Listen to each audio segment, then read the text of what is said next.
How about that for an opening win for Penn State football? Welcome to the BWI Live Show. I'm Thomas Frank Carr. The postgame show here live on YouTube. Moments after Penn State wins in their season opener against West Virginia, 38-15. Nobody had it on their bingo card. Nobody had 15 points on their bingo card. Nobody wins today. But Penn State, they won today. And in the way you wanted them to, if you're a Penn State football fan. I think that's a big takeaway from today. I haven't said Drew Allar's name yet, and it's the first minute, so I still got it in. Drew Allar was awesome. Drew Allar was so good for the Nittany Lions in his first game as the Penn State starting quarterback. 72% completion percentage on the night, and he was better than that because you got to factor in a couple throwaways as well. So close to 75% completion percentage, and this is something, and we're gonna not take it for more than it was against a non-conference opponent in West Virginia, but there are the questions that the Penn State coaching staff probably knows a little bit better than we do, a lot bit better than we do, because we have not seen Drew Allar play until tonight. Is he the guy? Is he the guy that can get you to the next level of the college football playoff pantheon? Well, he had 325 yards and 3 touchdowns. That's a pretty good indication that, yes, he was that guy. This is the BWI Live Postgame Show. If you're just joining us, people filing into their seats with just moments after Penn State wins their first game of the season, 38-15. I'm Thomas Frank Carr. My co-host tonight, and for every home game, is you. So what are your questions? What are your comments? What do you want to talk about in this postgame show? That's what we're going to be doing over the course of the next 12 games. Especially here live on the post-game show. For home games, I'll be riding solo for the most part. So let's have a conversation. For me, this game was what you wanted if you were a Penn State fan. As much as everyone loves the running game and the offensive line taking a step forward and all of those conversations as well, the real question and the real thing that Penn State fans need to know, and that everyone, the college football world, needs to know, is Drew Allar the quarterback that can elevate you? Game 1 against a defense that we said coming into this game is going to give up some big plays. He found the big plays. And there's just so many parts of the game that I think if you're a Penn State fan, you should be incredibly excited about. His poise under pressure. His maneuvering the pocket. We talked about these things all the way back when he was a senior in high school. These traits that he had. Was he going to be able to unlock those at the college football level? And so far, yup, he did that. Receivers, very good tonight as well.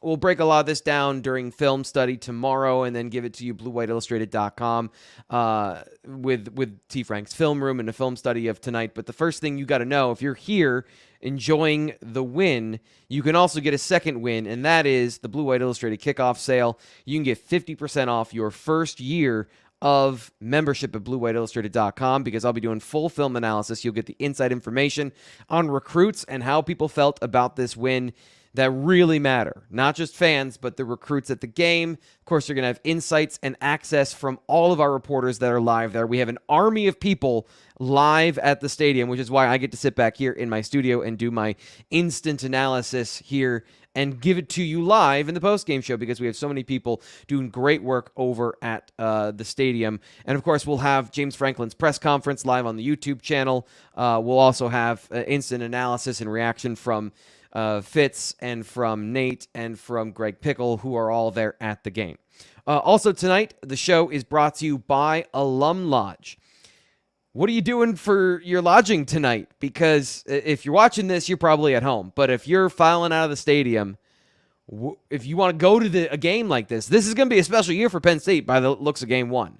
You might want to come to the game. Why not stay in epic fashion. At Alum Lodge, they strive to deliver customized service that meets unique needs of each guest stay so that you return time and time again. So it's Airbnb, but for Penn State fans, just for Penn State fans. Offer a concierge service for guests to feel cared for in Happy Valley. And they got a lot of great properties, by the way. Go to alumlodge.com and check those out. If you use the promo code BWI at alumlodge.com, you get 10% off your first booking. If you know the area, Park Forest, that is a very nice classic Penn State neighborhood.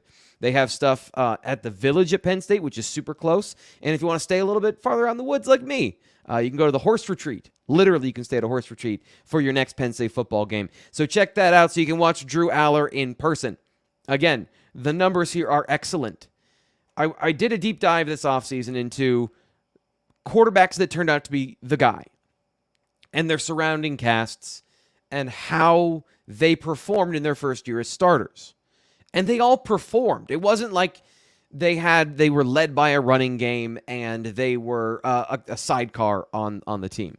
Most of them had excellent performances, elite performances, what you would expect from a 5-star quarterback. What you saw tonight was a 5-star quarterback performance. That's what it's supposed to look like. If you want to know how to quarterback, Drew Allar just showed you how to quarterback. And I appreciate everybody here in the chat tonight. Jason, I got to give props to Jason. A little bit of an inside story here.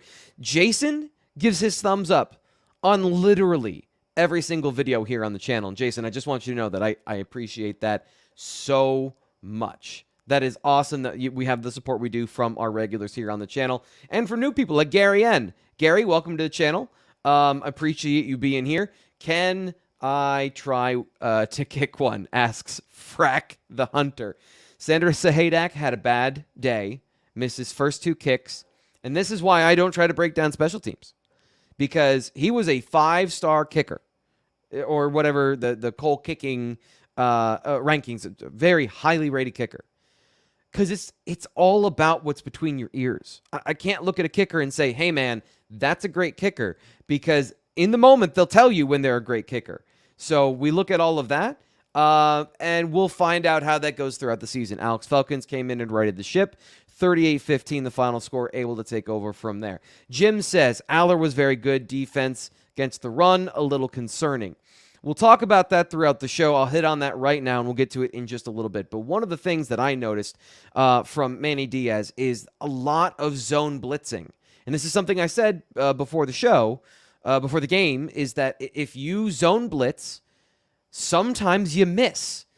You're betting you know what's going to come a lot of times with those zone blitzes, that you're trying to get a guy in and get a tackle for loss in a situation where you're not just playing the gaps straight up. And I guess that's the main thing here. So Penn State gambles a little bit in their run defense, as much as they were not clean tonight. Abdul Carter didn't have a great night. There was a lot of playing fast, but being in the wrong gap a couple of times, a couple of coverage miscommunications as well. Overall, in the first half, it was a little bit sloppy for the Penn State defense with their gap assignments, but they righted that. And let me see just here on, we got the stats up here by the quarter and by the half. Now, Penn State, of course, came out in the second half and put some points on the board, but total rushing yards, 174 for West Virginia in the second half. Still running the football when you're down by 20-some points. But in third quarter, total yards, 62, rushing yards, 28. So we're talking about the important part of the game where it was still competitive. They had 28 rushing yards in the third quarter. So Penn State had some issues early and then came back and corrected them in the second half. So yeah, I would say that Jim, you're right, a little bit concerning, but also not as bad as you might think, because that first initial thing that you saw made you feel concerned. Michael, another regular here, says expected a lot more from the ground game. Michael, this is what's happened when you have a good quarterback. This is something to be, if you're a Penn State fan, this is something to be excited about, because you didn't have to rely on the ground game. They could be incredibly efficient, which they were tonight. So speaking of that ground game, let's take a look at what they were able to do tonight. On the ground, I'll show you see if I can pull this up for you here quickly while I'm talking, show you the scorecard for tonight, because when it comes to the ground game, very efficient. They were 4.2 yards per carry, including sacks and lost yardage. Both of the starting running backs averaged over 5 yards a carry. 13 carries, 10 carries. Nick Singleton, 70 yards and a touchdown, only a 14-yard run. Those guys are coming out of this game fresh. They had 13 carries and 10 carries. Your quarterback did your heavy lifting. So I agree with you, Michael. I think a lot of us expected more out of the ground game. Turns out they didn't need it tonight. And even though it was 35 carries, 146 yards, that's a good night. It's not a dominant like what they were missing here is just one big play broken for a touchdown. But that's kind of the nature of this West Virginia defense is they flow to the football. They have a lot of bodies on the field. This is what it was supposed to be for them last year, where they don't let you get those big plays because they're not stuffing the box, and it's not just one safety 10 yards to 15 yards downfield that Nick Singleton can break the angle on and can run for a touchdown. They try to keep everything in front. They keep guys in good zones so they can tackle and keep the lid on the ball in the run game and in the passing game. But once again, a soft coverage defense did not keep a lid on the passing attack. Eli here, he says it was a great game. Need to improve the run game, and kicker Dre was on fire. Keandre Lambert-Smith was excellent in this game. 4 catches, 123 yards, 2 touchdowns. Keep up that energy of 4 catches for 123. That's what Penn State needs from him. I thought it was really interesting, the balance in the offense. I was expecting much more from the tight ends, as I said many times during the lead up to the game. I thought the tight ends, bringing the formation in, condensing it, and play actions. What Penn State did instead was they max protected a lot. So they kept the tight ends to block in passing attacks, and then they attacked downfield with Keandre Lambert-Smith and with Trey Wallace. Trey Wallace, very good day tonight. 1 drop on a would-be touchdown. But other than that, 7 for 72. They need some consistency. I was wondering personally where the consistency in this game in this passing offense would come from. Would it be from the tight ends? Would it be from whomever? Would it be Keandre Lambert-Smith being the consistent chain mover? Well, with Allar, it's the guy that's open. And I thought it was a good distribution of the football. You had 3 guys that had 4 catches. Liam Clifford chipping in 2 for 25. And this is something that I think Drew Allar did really well tonight is take the easy access throws and make the easy throws easy. A couple off target on some short design screenplays, not 100% accurate on those, but James Franklin talked about this, that Penn State doesn't run an easy access defense where they run cover 3, cover 4, off coverage where you can just run 5 yards, turn around at the sticks, and catch the football. They run a press-heavy defense. West Virginia runs an easy access defense, so when he found the opportunity to hit Harrison Wallace for 8 yards, he took it. You got Malik McClain in underneath, catch and run. I think that was another thing about tonight that was really big, and we talked about this in the offseason. An accurate quarterback with a strong arm creates catch and run situations, and Penn State's receivers caught the ball and had the ability to run. Now, West Virginia gave them the room in the secondary to run, but they caught the ball in stride for the most part. A couple of times, you could make the argument on the touchdown to Keandre Lambert-Smith that if Aubrey Burks isn't a safety and that is a corner, maybe that's an interception. The ball was a little behind. But also, that's their best coverage player on Keandre Lambert-Smith. Throwing on the run across his body, that was a very good throw in my opinion in that situation to put the ball on the frame of his receiver. Was it absolutely perfect placement of that ball? No, but it was good enough to get a touchdown.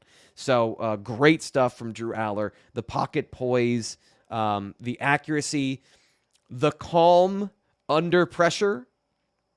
We're not taking shots at former Penn State quarterbacks tonight. I'm just saying what you saw tonight was different. Stephen Light back here. He says, happy night. Plus they covered the 20.5. Honestly, I don't put money on games, but that's what I based my final score on. Was what's the cover? They're going to cover, and they did that tonight. If you want to be like Steven and you want to donate to the channel, super chat, the tip jar is open. It's super appreciated. It helps us keep the lights on here on the BWI Live Show, and it lets everyone know that this is a great show that people like being a part of, and we got a ton of people here tonight. We have over 400 people on the live stream tonight. First off, tell your friends, share the link. Let's get some more people in here. And if you're new, consider subscribing to the channel because we're doing this all year long. We did a pregame show, a tailgate show. We're doing a postgame show. We'll have all kinds of stuff here on the YouTube channel, pumping out all kinds of interesting, insightful content. So like this video and subscribe. If we could get 500 likes on this video tonight, that'd be unbelievably awesome. Talking about Penn State winning 38-15. And that's the story of the game that we just covered. Drew Allar being a baller quarterback. Penn State, this is the next level of quarterback play, presuming he can do this against other teams. And you have one game, 478 total yards, 332 passing. Penn State won the way they wanted to win the game. James Franklin said we can come out tonight. Previously this week, he said we can just come out and play and call the game the way we want to. And that's what they did tonight. They called the game that this is a Mike Yurcich special.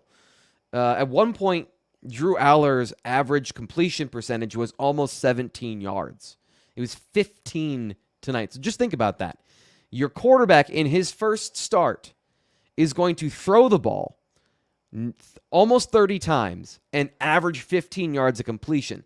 This is the Mike Yurcich offense that James Franklin wanted. It's in a different formation. There aren't always three receivers out there, but they're getting the explosive plays they want to through the passing game. Efficiency of points per play and points per drive, which is what they were talking about during Big Ten Penn State Media Day and the lead up to the season, is being efficient and explosive. And don't forget, they had 2 drives that resulted in 0 points into the red zone. So a couple things go a couple different ways, and this could have been a 45, maybe 50-point performance.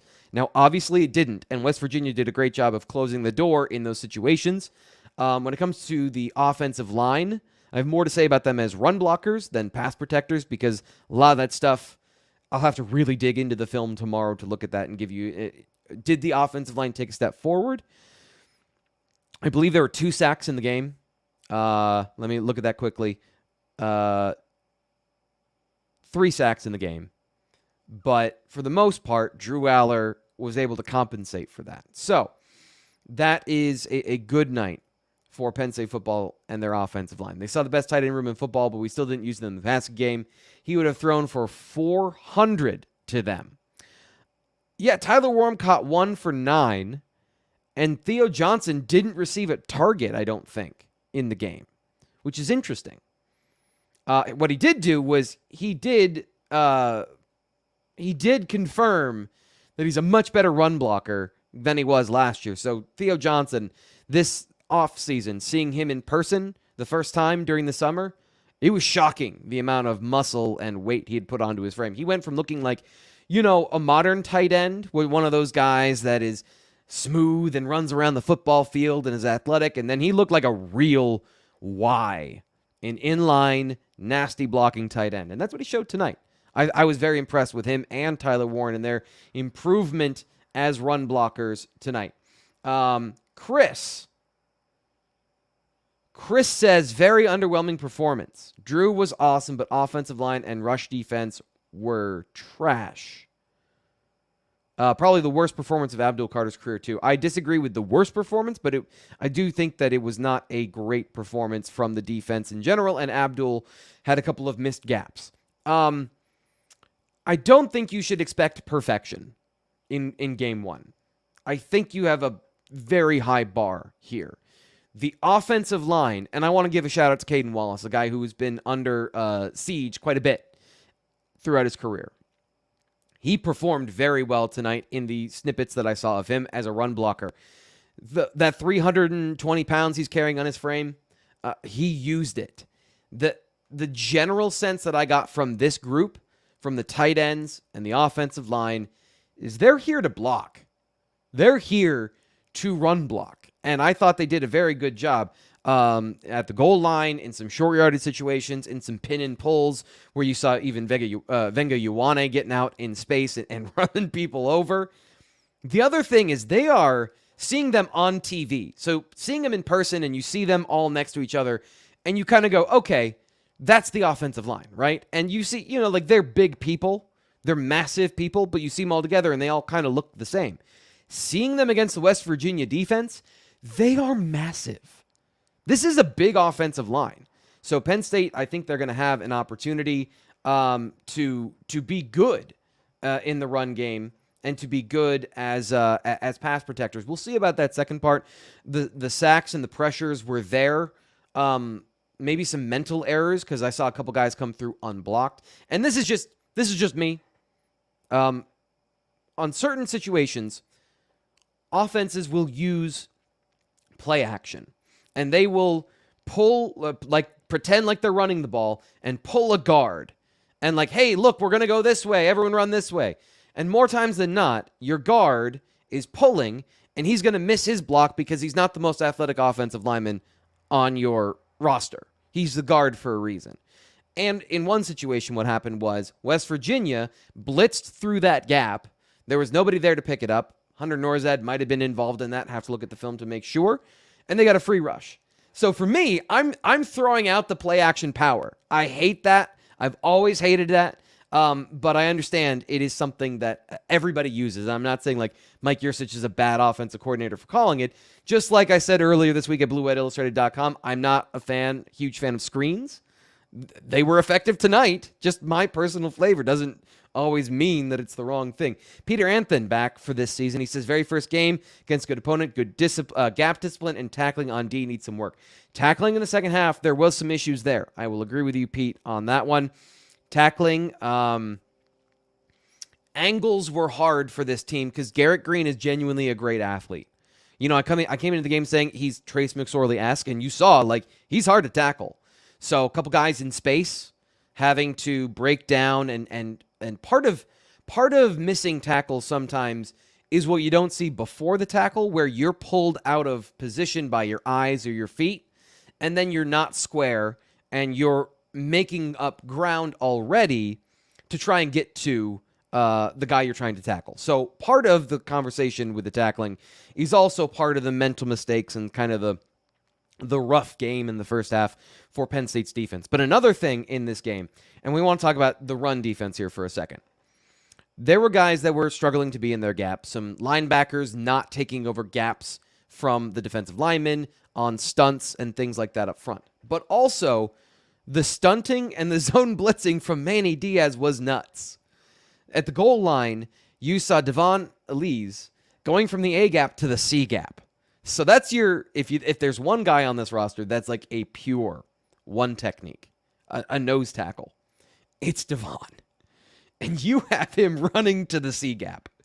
And I am not saying that play, there's a couple of layers to that. I think some guys from the second level were supposed to attack a little harder into the gap he vacated, and they didn't.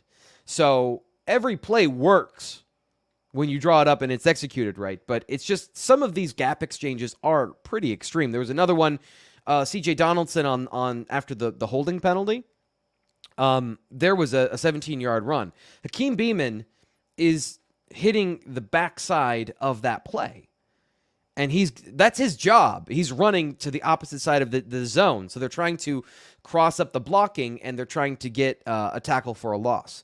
But the other side of that coin is, if the guy who's supposed to take over that gap doesn't get there in time, or the other team is just better than you in that situation and they see it and they hit it, Donaldson's a good runner, and they got 17 yards on that run because of that situation. So the run defense, to me, it's a little bit of both. It's kind of the nature of the defense that they're going to give up some runs, but because they're trying to get those negative plays. But also, I think this group needs to do a little more assignment sound football in the next game. But like we said, in the second half, in the third quarter, 28 yards rushing, they clamped down on it. So that was that. I think even in the game, the adjustment was there. The other part of the run defense, you feel like they gave up even more yards when it was 40 carries for 148 yards. Obviously, college has the sack totals in there as well. 40 carries for 148 yards, you'll take that. But the scrambling by Garrett Green, Gap discipline was an issue. The edge defenders, I was a little underwhelmed with them tonight. I think Adisa Isaac, Chop Robinson, I was expecting those guys to feast in long passing situations. Now, part of that is, once again, I underestimated an offensive line, and that's on me. But those guys are supposed to be the headliners of that defensive line, and contain wasn't necessarily the best tonight on those quarterback sneaks, and I'm sorry, the quarterback draws and the scrambles. And that's something we talked about on the tailgate show, is that you could be right and Garrett Green can still make you wrong in a couple of situations like that. Bruno says, great overall performance. Thanks for the coverage. Appreciate you, Bruno. Thanks. Appreciate you. Hope you're having a good time on the show tonight. If you went to the game, you can drop in how the game was for you and how you felt like the game went. Beautiful day today in Happy Valley. And Jomo says this: tight ends were held into block. Yes, that was a big part of their performance tonight.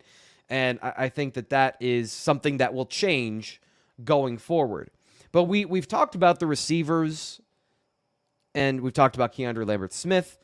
But I do think that what we heard from James Franklin, and this is always the tough part, is like, what is positive spin on a situation and what is, he never lies. He never is like telling an outright deceit, but sometimes he's a very optimistic person.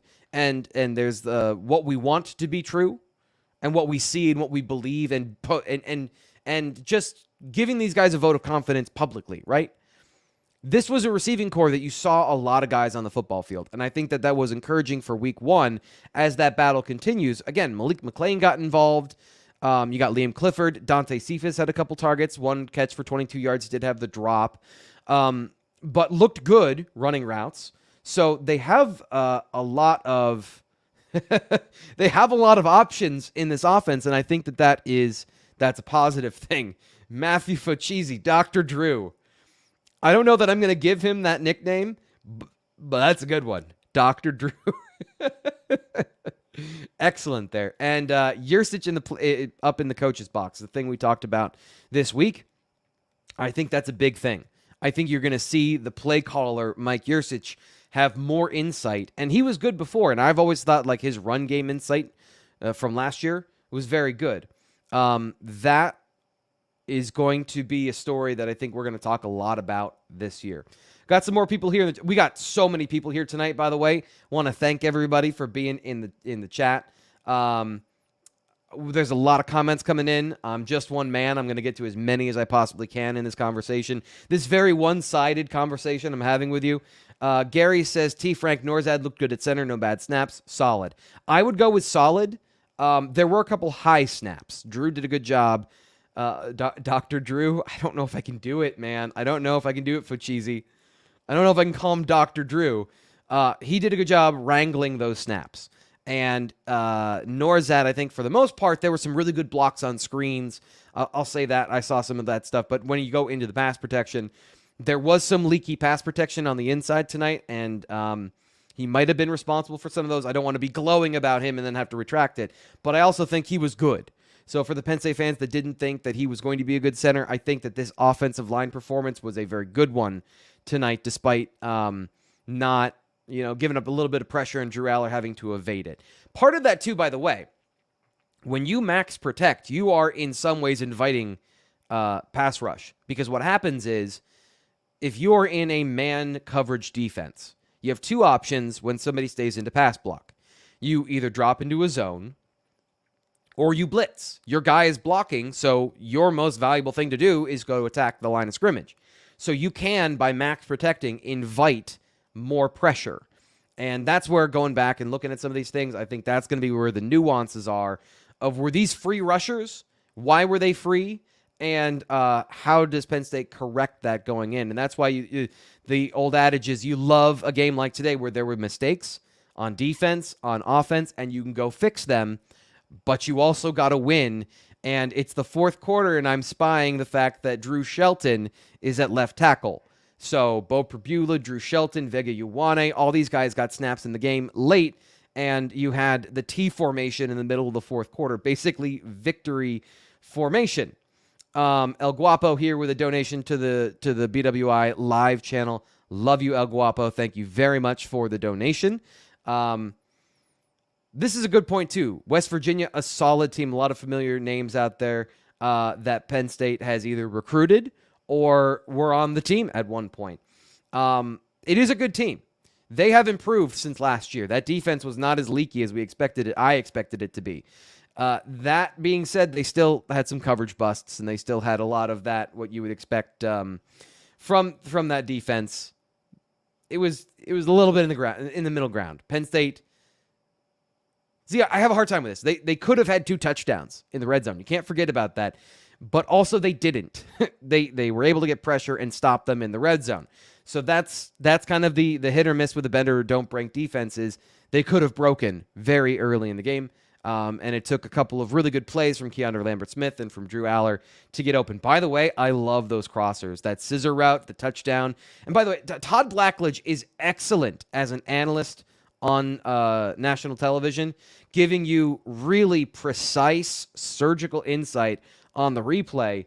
And he rarely, I would say makes a mistake, says something that, he's excellent at his job. So I feel like what I'm doing here is just kind of recapping what Todd said at times. And he that was a really good example of teaching people in the moment of what's actually happening on the football field. And there were a couple of times Penn State got what they wanted. This defense, for the most part, when they're playing their off coverages, they're matching up with the guy across from them, even though it's a zone coverage. So the safety has the slot player, whether it's a receiver or a tight end, and the corner has the outside guy. So, for example, Liam Clifford picks up a first down on 2nd and 7. He gets a 7-yard out. This is another one of those easy access throws because the safety is 10 to 12 yards off the line of scrimmage. So he just runs an out route, catches the ball, and you get a first down. A couple of times on Keandre Lambert-Smith's big touchdowns, he's running a deep post, which takes him out of the corner zone and into the middle safety. And that's where you see him against the safety where he gets a 70-yard touchdown. So Penn State did a great job of scheming up their explosive plays. And again, this is another reason why for the last couple of years I've been a huge fan of Mike Yurcich. I think that he is a very good play caller. I think he devises a very good game plan. And it's a really exciting thing to see, as Todd Blackledge said, when you're humming as a quarterback and you've got this run game, what do? You can't stuff the box because Penn State's already proven that they'll go over your head. And if you don't cover those guys, if you keep guys deep, then they're going to run the football. And again, very efficient night from the Penn State running game. They didn't break the big one, but they averaged over 5 yards a carry. They got over 100 yards rushing. They got a touchdown on the ground. They converted some critical situations. I think that is a great recipe to put on film for other teams. Now, other teams will do a better job up front. Penn State's offensive line manhandled at times players on the front 7 for West Virginia, where Theo Johnson and Caden Wallace are going off on these guys. J.B. Nelson had a couple of really good blocks. Is that going to happen against better teams? Maybe. Maybe not. Excited to find out. As somebody said, I saw it just popped up here, went by. I literally read, it's one game. Yes, it's one game against a non-conference opponent. HF Transplant, T. Frank is the man. Love you on the board, the podcast, and KSN. Thank you so much. Appreciate you being here. Appreciate you donating to the channel. I will take all the compliments and all the donations that you're interested in giving. But genuinely, thank you guys for being here. We have an amazing crowd that wants to talk about Drew Allar's first game as the Penn State quarterback, going 325 yards and 3 touchdowns in a win, signaling what I genuinely think is a new era of Penn State football. This team has a real shot to do all the things that we've said in the preseason. Go 11-1. Be a team that can push for a college football playoff appearance. And I feel much better having seen anything from Illinois today. I don't know if they played, when they played, what the score was. I don't know any of that.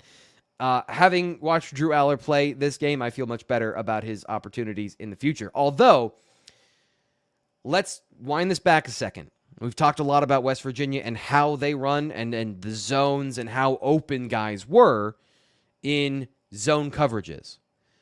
Illinois, if they have the skills to do what they did last year, they're going to play press man coverage. And one of the problems for Penn State that we didn't see happen tonight was press man coverage. They didn't see a lot of that. One play, Keandre Lambert-Smith toasted Beanie Bishop and got a 20-yard catch. Is that going to happen against a guy who transferred from Western Kentucky to Minnesota and then didn't start and transferred to West Virginia? Maybe against somebody different. Is that going to happen in press man coverage when the whole reason they wanted to move him inside was to give him a two-way opportunity. And tonight didn't have to deal with that physicality. That's an interesting place we got to learn more about. But I don't want to take away from what they did tonight, which was genuinely excellent football. David is back. He says, West Virginia had a good plan and executed to the best of their ability. They didn't make it easy on Penn State. A good win, solid win against an average Power 5 team and lots of room to improve. Excellent nutshelling. This is well done. Yes, that is exactly correct. West Virginia had a good plan trying to keep a lid on everything, but they couldn't really do it. Patty coming in with a different energy, though. Drew Allar is him. I really, really want to agree with you. This is the hard thing, is like I don't want to overreact to game one against the defense where we said this was a possibility.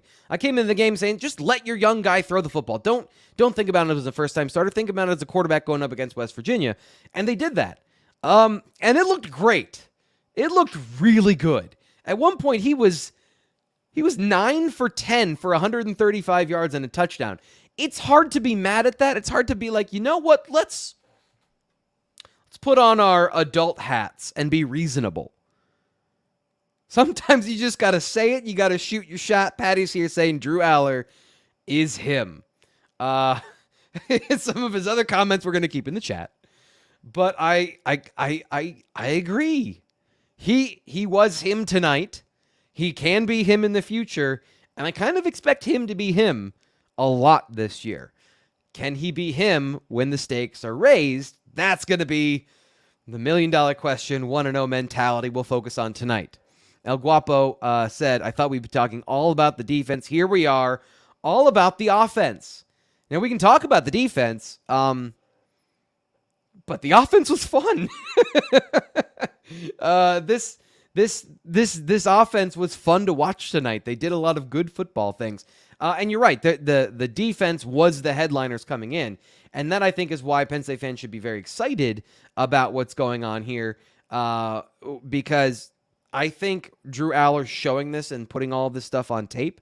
We had the conversation on the Wednesday show about should they air it out with Drew Allar, and should they do stuff to, like, you know, or do you want to hide all of those things and what you're going to do with your offense?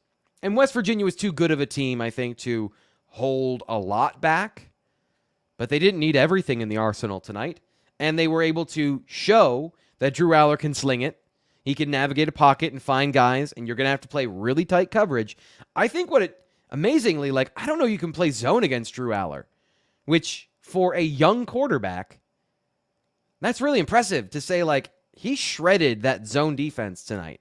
So you've got to play press man coverage, and then that invites a lot of opportunities for big plays, and maybe that invites some opportunities for some big runs, because if you break one tackle and you're in man coverage, you can get some big plays. Glancy Outdoors. If you want to have a question here, Glancy, I appreciate you for the donation. That's awesome. I want to make sure we get your thoughts heard, but thank you for that donation. Let's get some negativity on the screen because I've been entirely too nice. And Orion MX says, anemic defense, typical offense, good enough win for West Virginia, but not for Michigan. Womp, womp. A lot of work to do. Yes, this is not a complete team. It's not a finished product right now. But it was a good win. I'm not trying to single anybody out. And Orion MX, this is not your real name, I assume, so I'm not signaling you out on the internet for criticism. But, like, if you can't enjoy that win, that's a tough place to be. That was a good win. That was a very good win for Penn State football. And it's a cumulative thing. Yes, they didn't race out to 35 points immediately, But again, if your question is, can they play with Ohio State and Michigan? Ohio State scored 23 points today. 23-3 is how they won that game with their new starting quarterback, who's a sophomore. So Penn State wanted that quarterback too, and they got Drew Allar. I'm gonna go on because I don't. That's making me short circuit a little bit, like trying to like enjoy the moment, Orion XM, because that was a good win tonight. Sam here, or this is Ryan. We're with Ryan. I don't know if he made it up for the game. This is the West Virginia offensive line is the second best O-line they'll play this year, second only to Michigan. I think that is a fair point. I didn't think they were going to be as good in pass protection as they were tonight. I thought that Penn State, I overestimated Penn State's ability to get to the quarterback.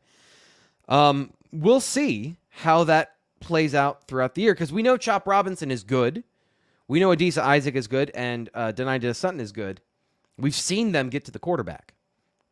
Now, I'm not going to say we're going to go to Delaware and be like, okay, now that's the answer.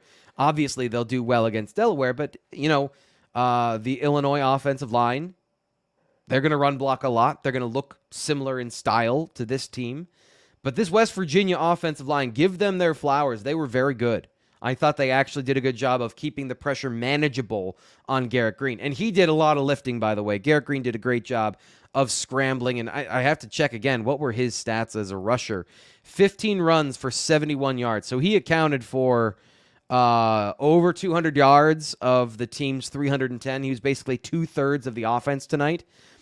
He did not put the ball in harm's way too often either. I thought that was a big thing. Was he going to grow up in the offseason and be a quarterback that manages the game? They can win with that quarterback. They need some more. He needs some more help. CJ Donaldson was great. I thought we might see more of Anderson, the backup running back, but Donaldson was what we expected him to be coming into the game. He's a good runner, downhill zone runner, physical, one cut, smart, good vision, and chewed up 18 carries for 81 yards and a touchdown.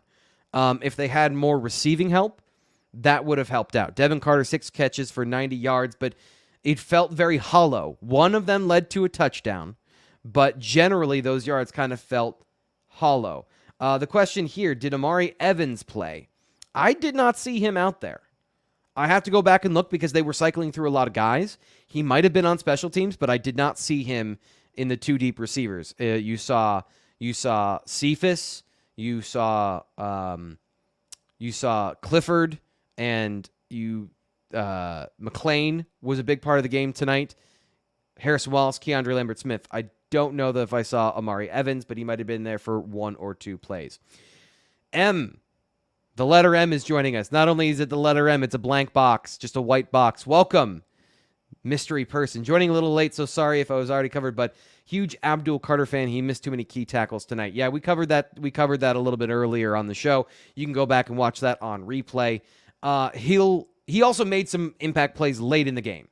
So that's always one of the things is you look at a cumulative effect, right? And I feel like, by the way, I'm proud of you guys. There's some smart insight here tonight of it's not all not good enough for Michigan. It's, hey, Abdul Carter missed some tackles, and I think you noticed some things on film, not just of the obvious missed tackles, but also some of the things there. I feel like we have a very smart audience here for the BWI Live Postgame Show. I love that. Having a great conversation here tonight with you guys. Michael Beck, he says, was pleased with the number of wide receivers who contributed tonight. High five and thanks to T. Frank on a long day of great content. I am struggling. Is there any water? Nope, I drank all of my water earlier. My voice is it's on its last legs. I've been at tailgates talking to people, meeting BWI members and YouTube show members, talking from like 2 o'clock until now. But it's worth it. It's worth it because covering football is so much fun, and you guys are making this a great time tonight. Have a huge crowd. I'll put out the plea again. If you're here watching the video, we have more people watching this video than we've had since last season during the Rose Bowl win. I love having a big crowd. I love talking to all of you, meeting new people. If you want to stick around and be a part of the regulars, like Michael, subscribe to the channel. Super easy. You hit the subscribe button. I don't bother you with weird posts or anything like that. We put up videos. We give you insight and content. We do live shows. We have conversations with you. Like this video. I'd love to get to 500 likes on this video. And share Blue White Illustrated with your friends. I feel like we do a lot of really good stuff here. And Bill, thank you, man. Thanks for the coverage. I appreciate you saying that. Kalen King review. Quiet night. Quiet night from Kalen King.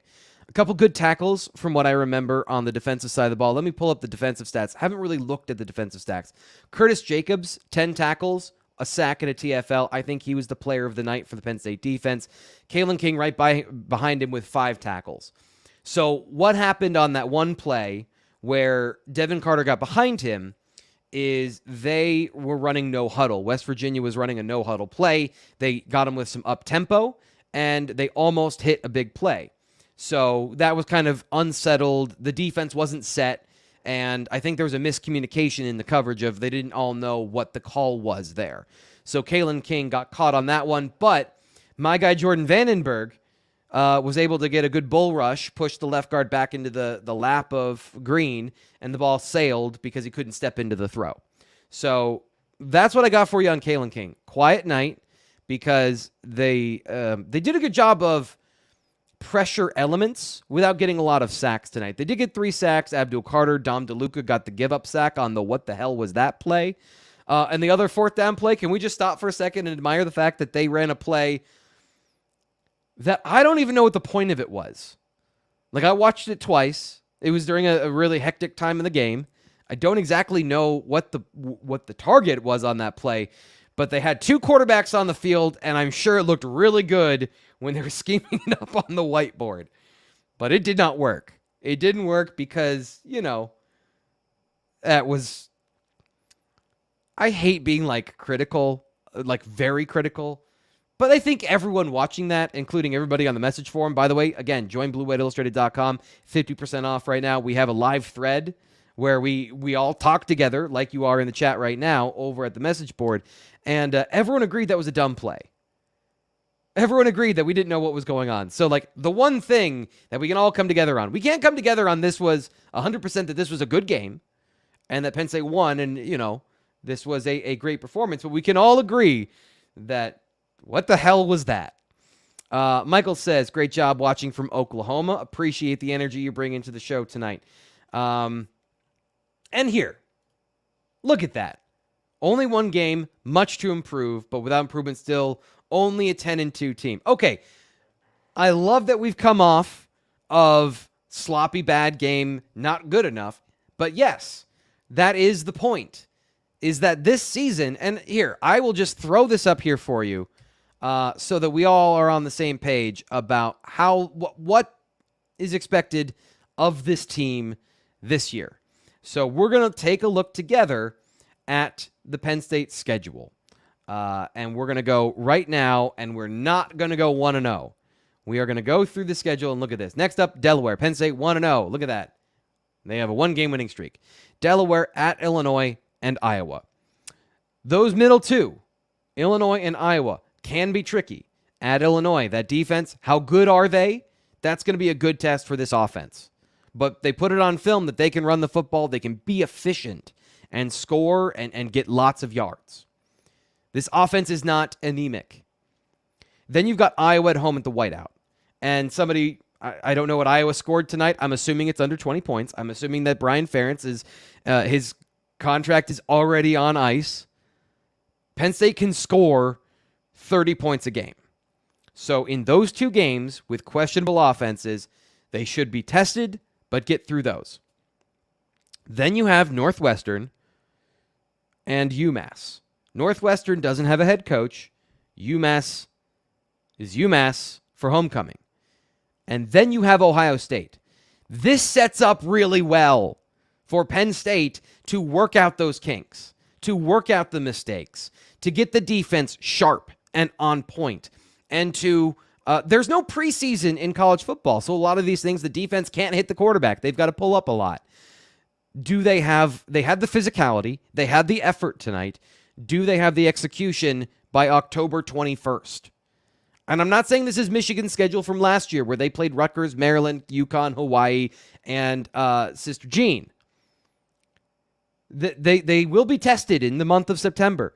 But at Ohio State, with that run up, they have the opportunity to be humming, to hit on all cylinders. Now, they could also be injured. Other things could happen.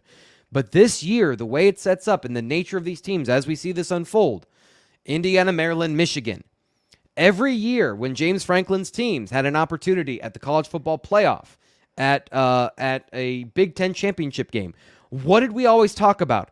There was a meat grinder in October where they had to play Michigan, maybe a Minnesota somewhere in there, and then Ohio State. It was back to back to back to back of Big Ten East teams that were really tough to play. A Michigan State that always caused them problems somewhere in the middle. This schedule looks nice. You have, in a 4-week span instead of a 3-week span, you're playing Ohio State and Michigan. You're going to the Horseshoe. That has always been tough. You have Michigan at home, where they have played Michigan better. I don't know what it is about Ann Arbor, but they get blown out in Ann Arbor. It's at home. So, yes, roll it back. Week 1, they were not perfect tonight. There were some issues. There were some drops by receivers. Drew Allar, despite all the glowing praise I've given him, he threw behind and late a couple times where guys stopped and caught the football and didn't catch and run. We're not going to kill him for it because it was a 38-15 win, and they were getting chunk plays repeatedly.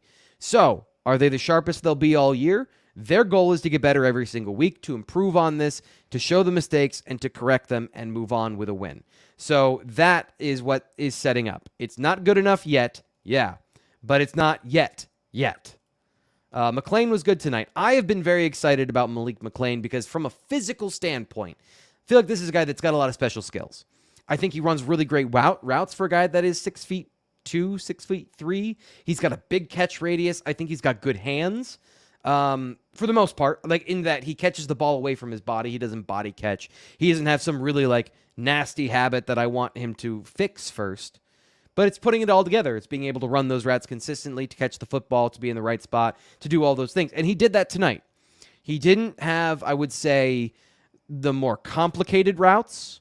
He wasn't running the Keandre Lambert-Smith plays where he was having to beat guys deep and to use a full range of route running skills to get open. There was a lot of underneath throws, but he caught the ball and ran and had a nasty stiff arm to get extra yardage.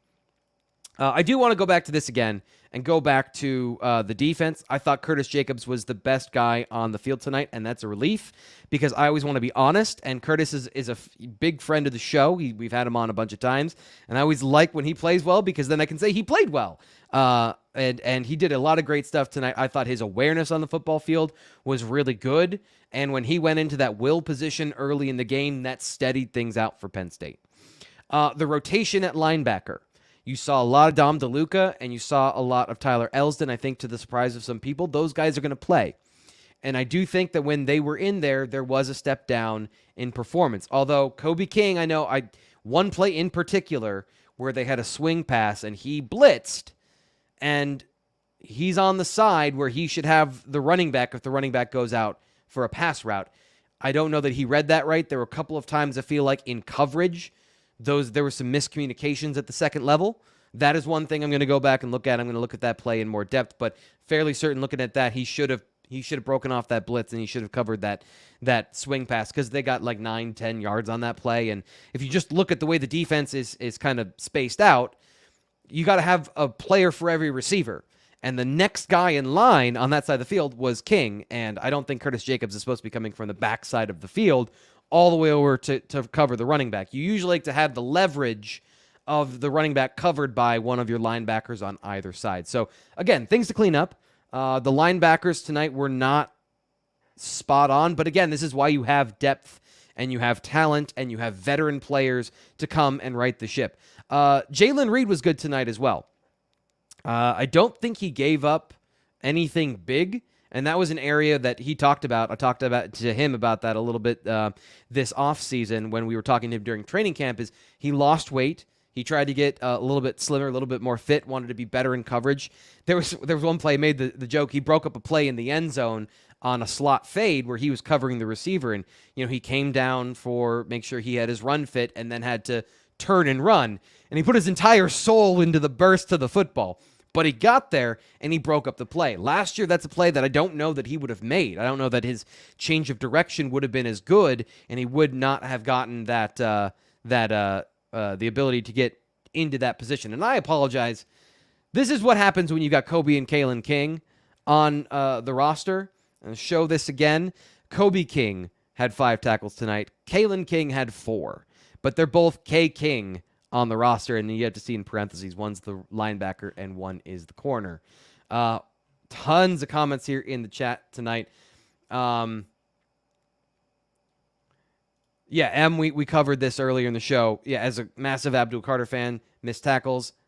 Yes, it is a little nitpicky, but going a little bit deeper, there was one, and here's another situation I'll give up in terms of where the analysis is who's got the running back. And this was on the original 4th down play where Green throws the football. It's incomplete, and they turn the ball on downs. I believe it was the first time they had a passing 4th down. Both linebackers went with the running back. Now, I know he's a good football player, but you never double the running back on a swing pass. Curtis Jacobs shifted to the Mike position pre-snap. And again, we're talking about leverage. Who's most likely to have that guy? Carter was on the weak side, but he saw the action and ran with it.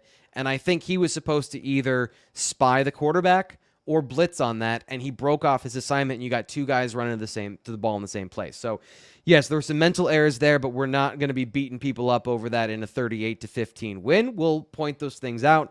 And of course, the Penn State coaching staff is going to point those out more importantly, and they'll make those corrections. Sam, I think I've been trying to get to your question all night. He said, "Hey, T. Frank, not a lot of tight windows, but I'm hoping Drew will get better from here. He reacted well in his first game to pressure." That is something last year that was a big thing for me to see in this game, because I knew going back to his high school film and what we've heard about him is that he is calm under pressure. But going back to a couple of games last year, maybe it was just the deer in the headlights thing. He did not react as well to pressure, especially blitzed pressure when you're bringing 5-6 guys. He took a couple sacks tonight, but I would rather him take those sacks if I'm a coach than to try and throw the ball away or make a play like it be a hero. Don't do the Josh Allen thing where you're trying to throw with 2 guys hanging off of you. He took the sack and they moved on.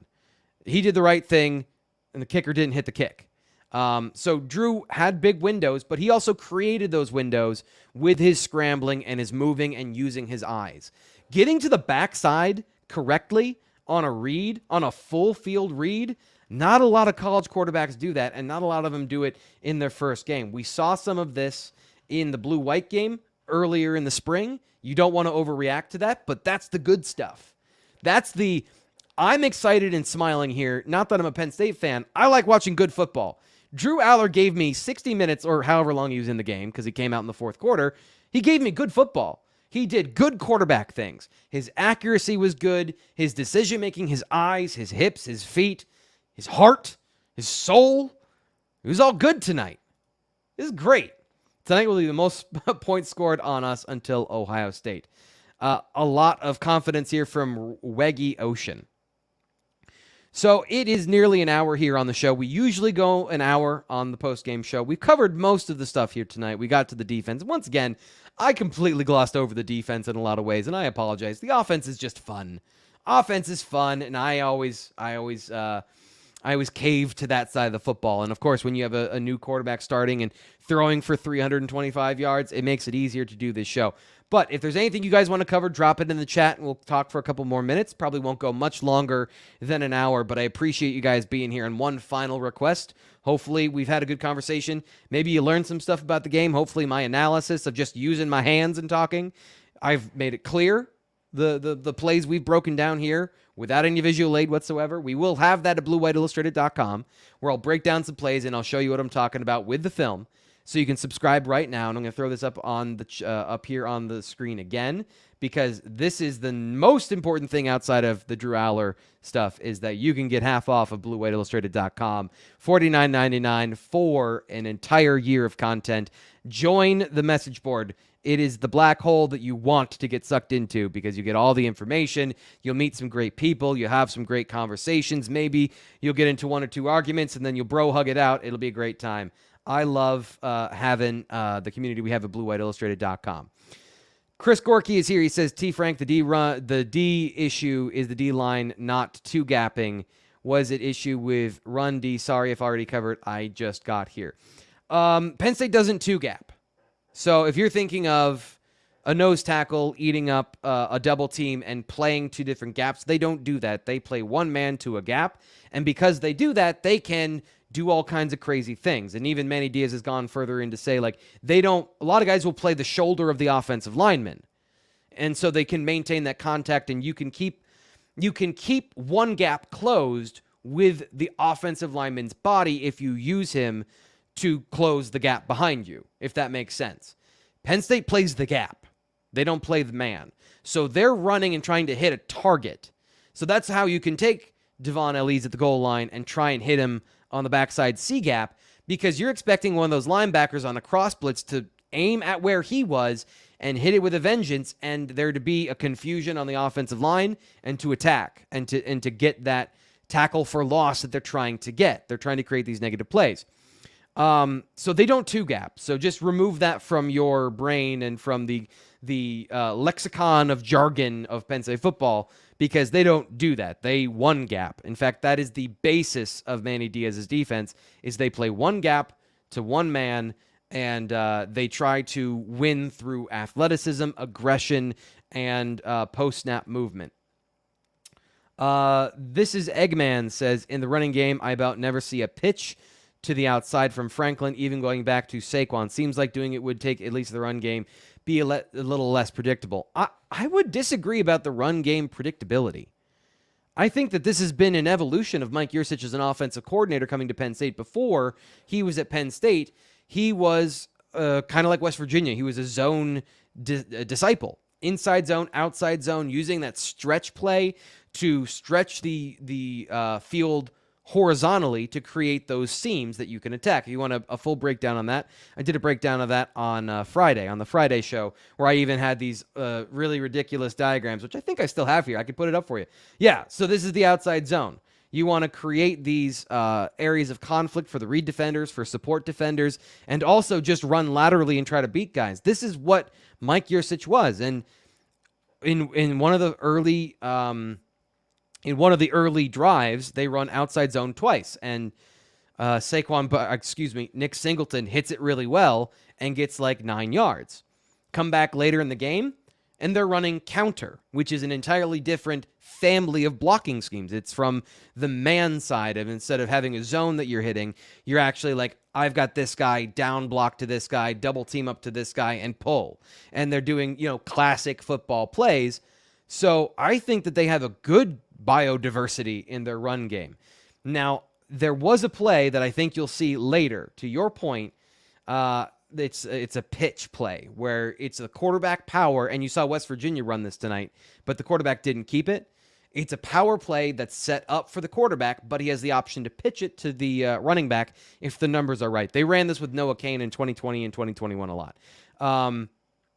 So that's a pitch play that they have in their play system. They also have pin and pull, which is a similar concept, but it was without the pitch. So there's a lot of different things that they do in this offense, and I think that they